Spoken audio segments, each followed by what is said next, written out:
Bonjour à tous et bienvenue dans cette nouvelle vidéo dans laquelle je vais vous parler du vaccin contre le Covid et du fait qu'il ne peut pas modifier notre ADN.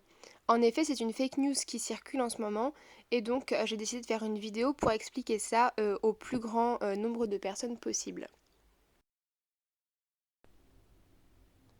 Donc on va reprendre ça depuis le début. Notre corps est composé de cellules. Et à l'intérieur de ces cellules, quand on zoome, on trouve plein de petits organites. C'est des petites usines qui servent à faire fonctionner correctement notre cellule. Et le plus gros organite qu'on peut voir, qui est en haut en violet, c'est notre noyau.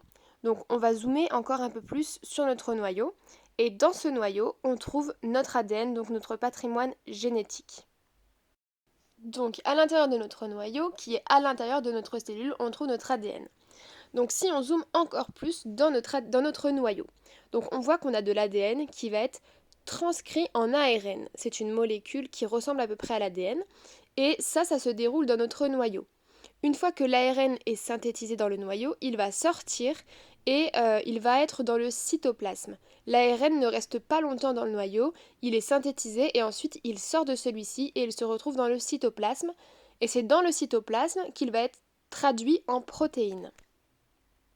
Donc toutes les protéines qui constituent notre corps sont créées de cette manière.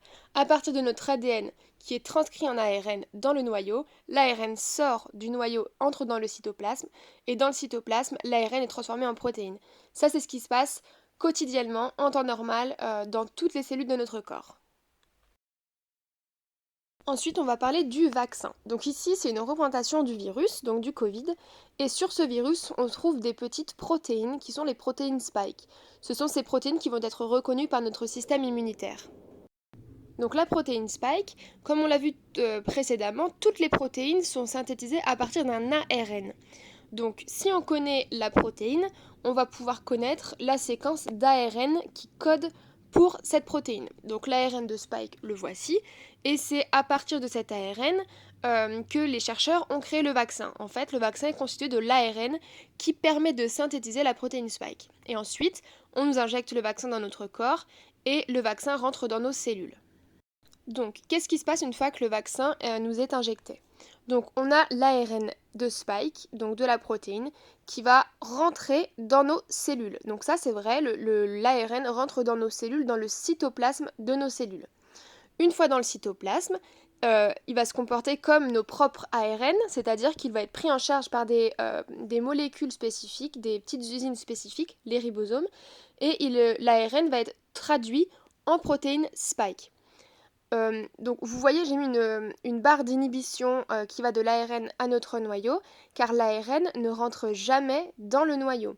Donc l'ADN étant contenu dans notre noyau et l'ARN ne rentrant jamais dans le noyau, l'ARN du virus ne sera jamais en contact avec notre ADN car l'ARN n'a pas vocation, il ne peut pas rentrer dans le noyau. Ça ne se passe jamais en conditions normales chez nous dans nos cellules.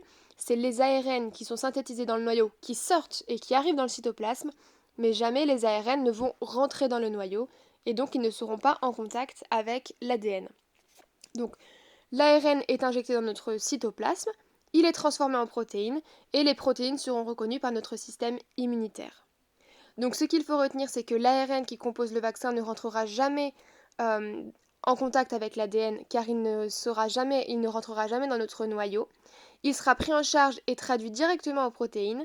Et s'il y a de l'ARN en excès, en surplus, il va être pris en charge par des molécules, des petites usines également, qui ont pour rôle de dégrader l'ARN. J'espère que cette petite vidéo vous a plu et que vous avez compris. N'hésitez pas à me poser vos questions en commentaire. Et on se retrouve sur Instagram et sur YouTube.